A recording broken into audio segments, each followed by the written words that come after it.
Hi, everybody. This is day 1009 moved from his barracks room there on Fort Bliss in El Paso, Texas. And he was taken to the arms room because it's soundproof, and that's where they do their dirty deed to get rid of whistleblowers. And Richard was whistleblowing.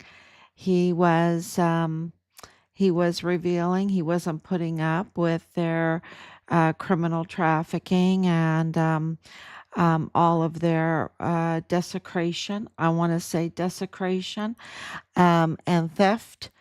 And it's very dark, y'all. The crime is so dark that the death penalty needs to be put on the table ASAP. ASAP for the security of the United States, for the security of our military service members, um, for those that are migrants.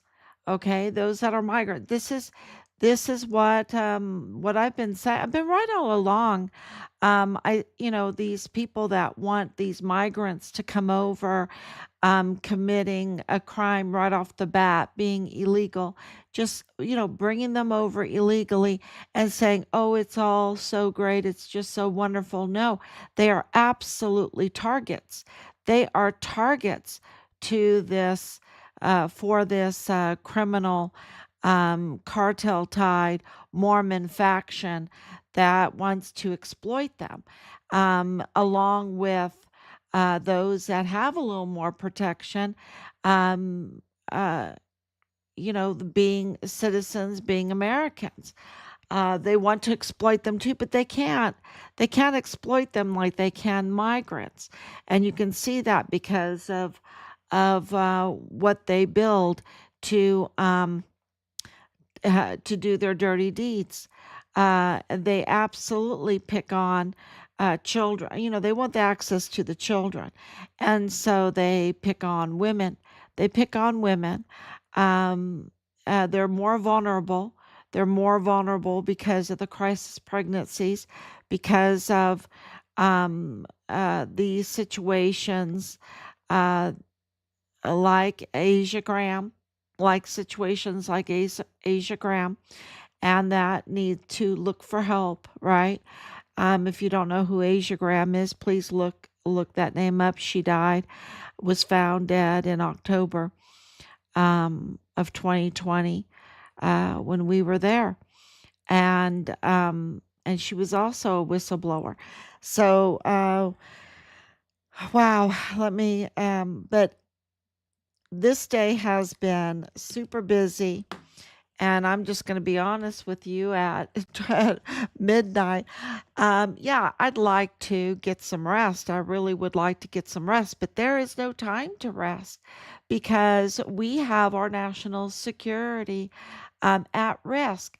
We have our service members at risk. We have our communities at risk. And we have even those that are migrants, the illegals are at risk. And this is crime against humanity. And crimes against humanity don't ask if you have legal status, does it? It doesn't ask if you have legal status, these crimes against humanity. So let's really focus on them. And that is exactly what evidence is exposing, what evidence is um, uh, just confirming through this plenitude crematorium connection, ownership with Rosemary Perches Arellano Cuarón Rivera, Ramirez, Cambry. I mean, she has so many aliases and names. She has so many names, so many legal names, right? Legal names and so many other names. Um, and the tie is with Purchase Funeral Homes. Um, and everyone needs to know this because This has been a real um, very dangerous operation going on because it targets people when they are vulnerable, when they have lost a loved one, when they have been battered, when they are in a crisis. And that goes for those that were on Fort Bliss. And now this has brought everything together so that we can understand our first task force find Richard Halliday meeting. I don't know if, sorry, got the hiccups. But I'll quickly go through this because it's so important for everyone to know. Thank you, Laura, for coming on. But those that have been with us from the very beginning and couldn't believe this Hema, I called her Hema Saboteur, Hema Sochitil, um, Cooler, I don't know how to pronounce her name, Ruggiero. And it's really, I just call her Hema Saboteur. She's a self-proclaimed witch. She's a self-proclaimed witch, and um, people were just protecting her left and right. And we found out she was the wife of Richard's first sergeant, right? But she was targeting us. She was targeting us to intimidate us, to harass us.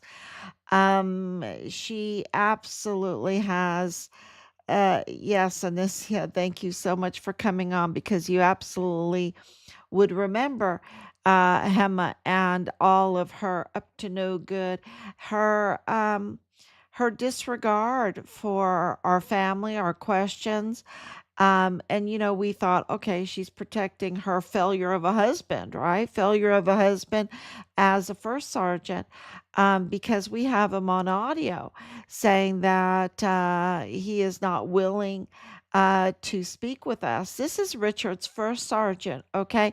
He should absolutely be willing to speak with us. And the whole unit was kept from us. The whole unit, and that includes these wives, right? These wives. But the wives came out and they had, like it in for us, right? And we're like, what did we do? We just want to know where Richard is. What did we do? And it was so bad that I printed it all out. It was pages and pages. I gave probably like a half an hour. Well, I guess the minutes could tell you speech on Hema Saboteur Ruggiero at the very first task force find Richard Halliday's meeting that we had. Over 15 agencies there listening to me talk about Hema, and they knew who she was. They knew who she was. She is a big player in the community. She absolutely, they know who she was. And we know that they know who she was because of 5.5 years of going through this. The connections with Juarez, Mexico, the connections with everything that's going on right now. She's up to no good. And of course, her connection with Lolani Hart, Richard's platoon leader's mother. So you have Richard's first sergeant's wife and Richard's platoon leader's mother absolutely colluding, collaborating together to intimidate, harass, threaten, whatever. Not just our family, but any of the people that we're supporting. And now we understand why. We understand what they were protecting. We understand who they were truly in relationship with. And we understand now the level of their crime. And the level of their crime is so bad, y'all, that it absolutely deserves to have the death penalty on the table. The level of their crimes are so bad. it's hard to speak of. And I can't tell you that at this time, I'm at liberty to say everything, okay? Um, because there is ongoing investigations that are going on, um, that but I can tell you this, that these two women conspired together, that they absolutely are up to no good, that they are very connected to everything else that's going on in Richard's case. Um, and that is, involves the taking of his life, the stealing of his body, the trafficking of his body, uh, and all of the connections. Um,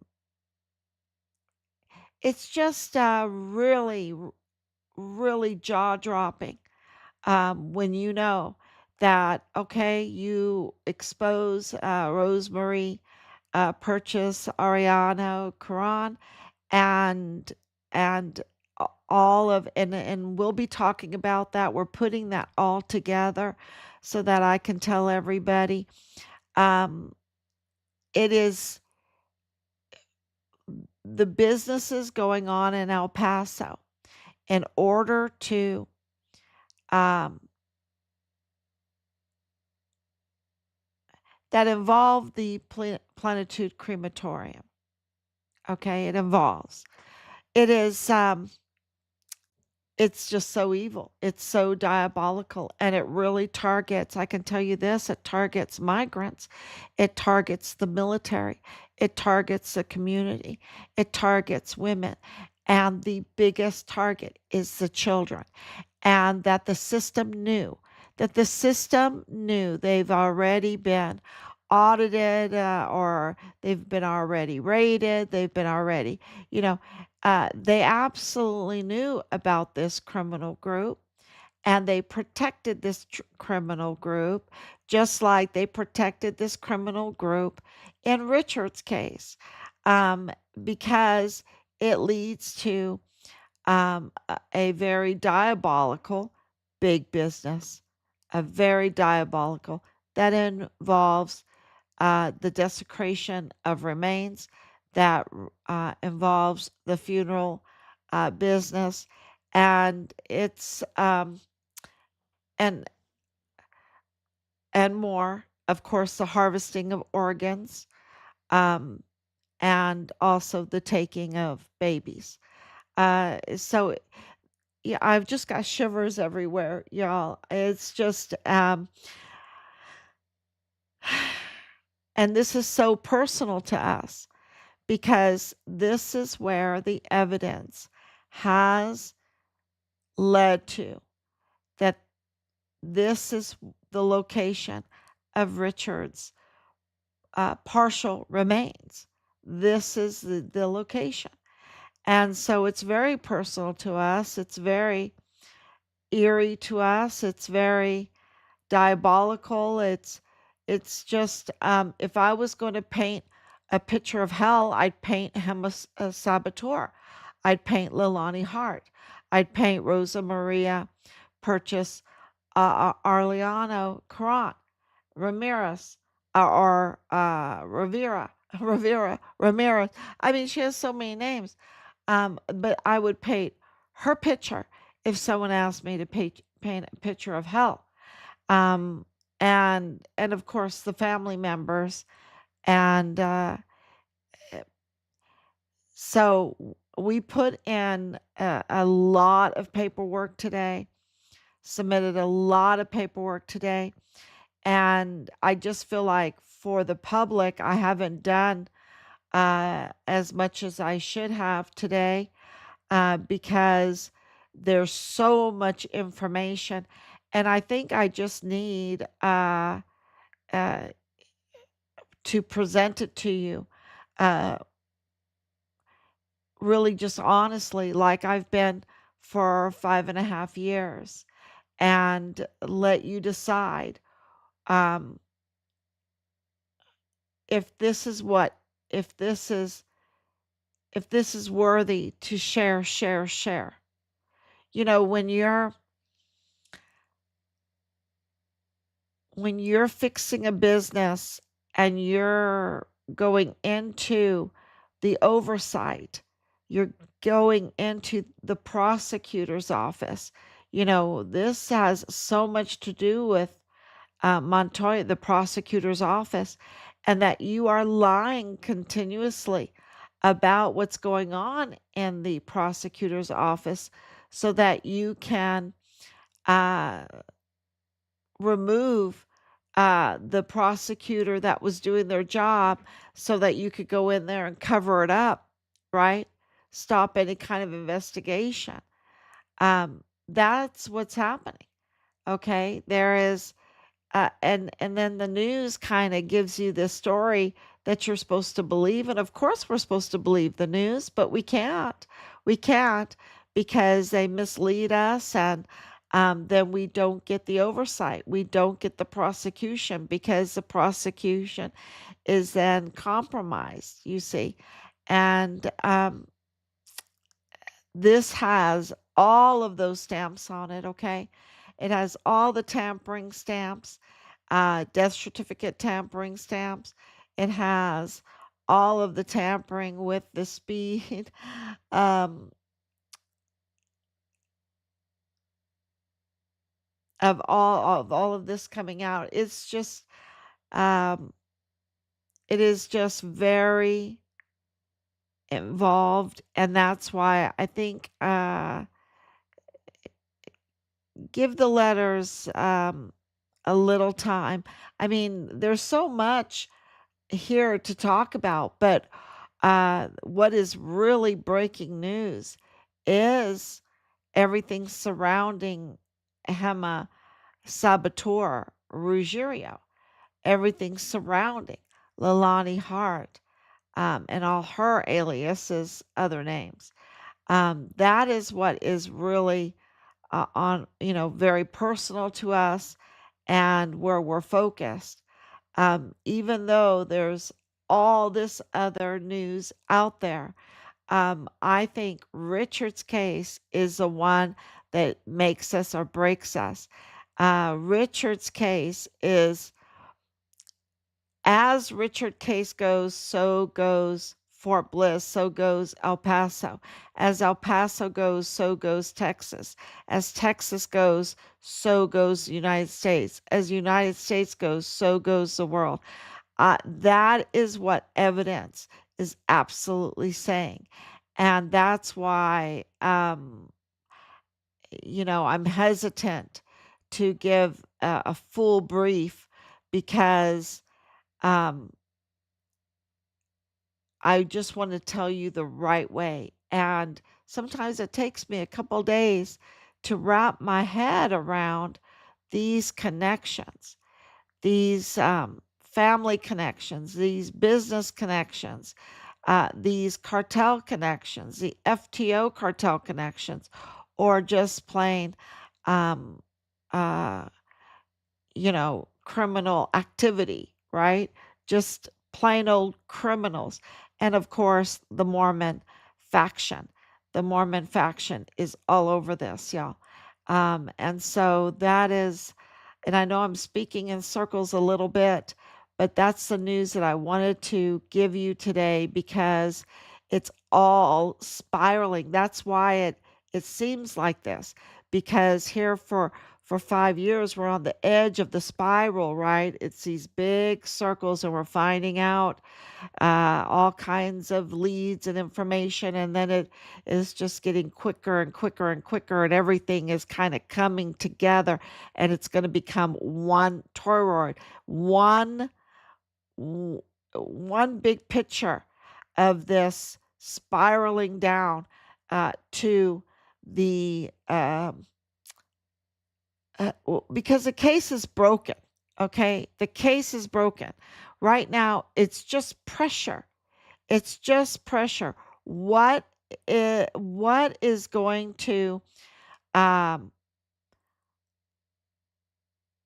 drive the prosecutor out, right? Because Montoya needs to go out. What's going to push Montoya out and into handcuffs? Because he needs to be in handcuffs.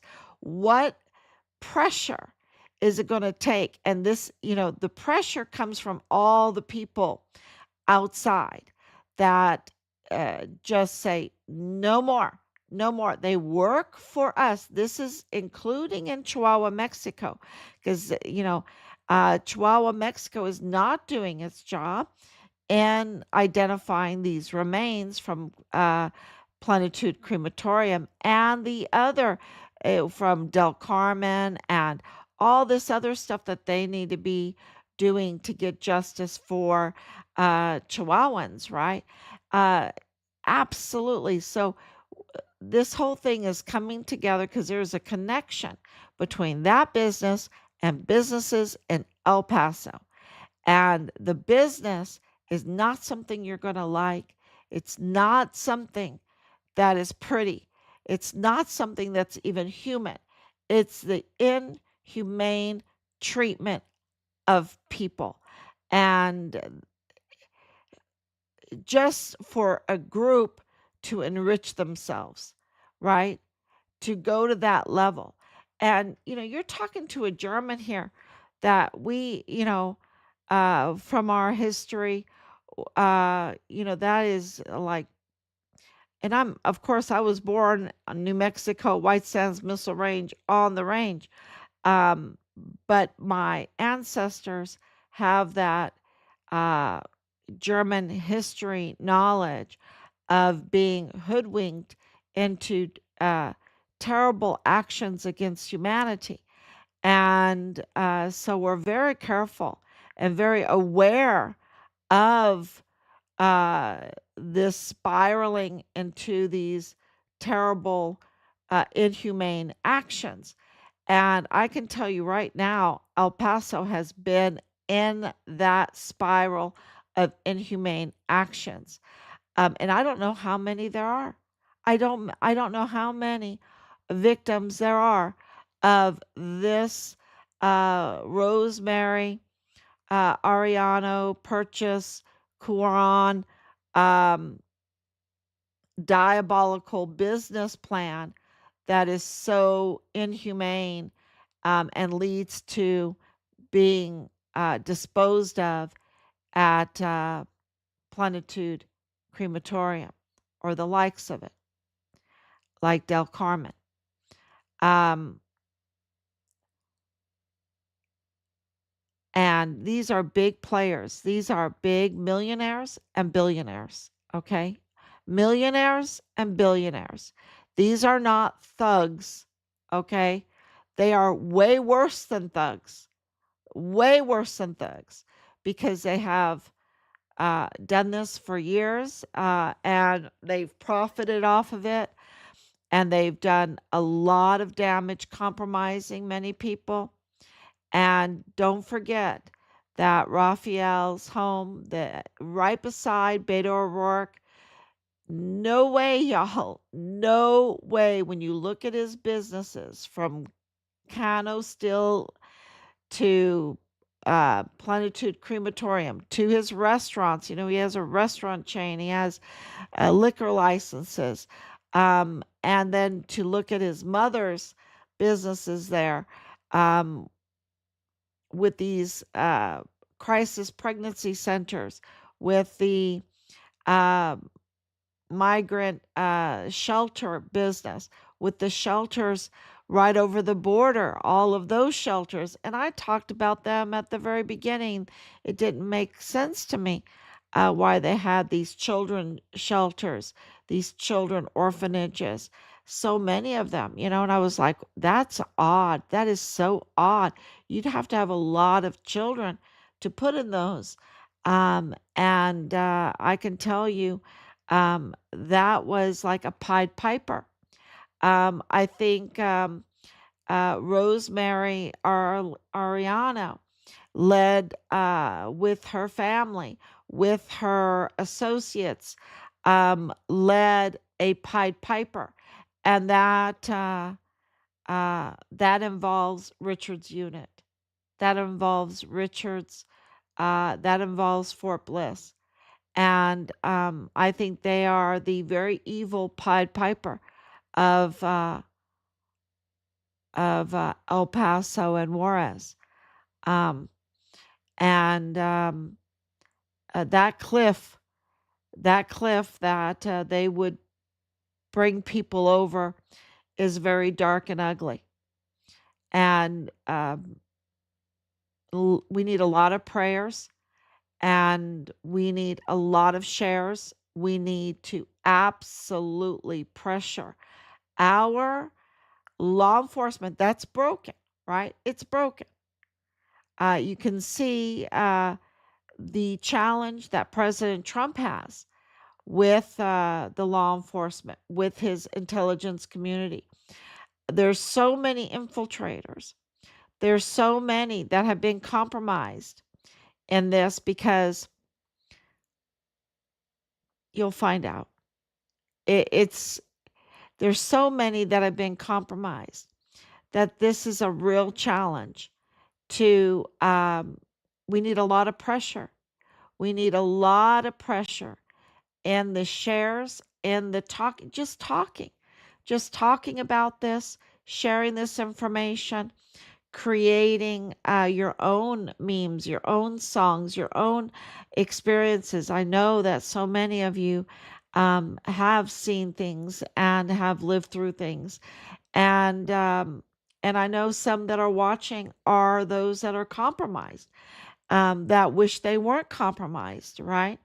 That's why we have repentance. But repentance is has a cost to it, and that means you have to come clean, right? You have to come clean, and it is and have to face the penalties. Yeah, and that's why there's a silence to it, because they know that in this case, it's so bad they have to face the penalties. And it's only those that fear God that will face the penalties, be willing to face the penalties for what has been done. It is it's unspeakable, and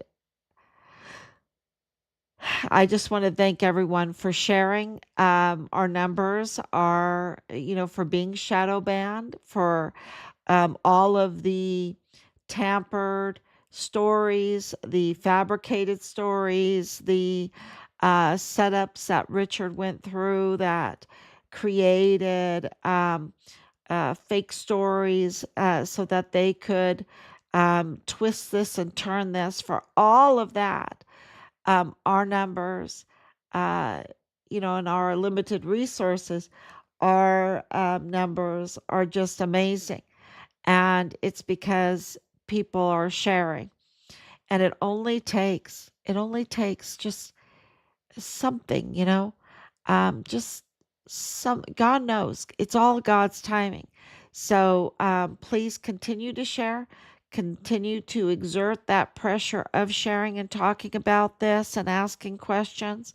And I'm just thanking you so much and thanking God. And um, yes, they're uh, not identifying the remains as quickly as they should, or we like, and that's because we need more pressure.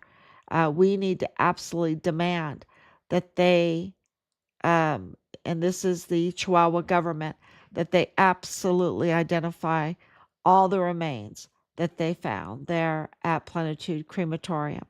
So thank you so much. God bless you. And I will be back. I will be back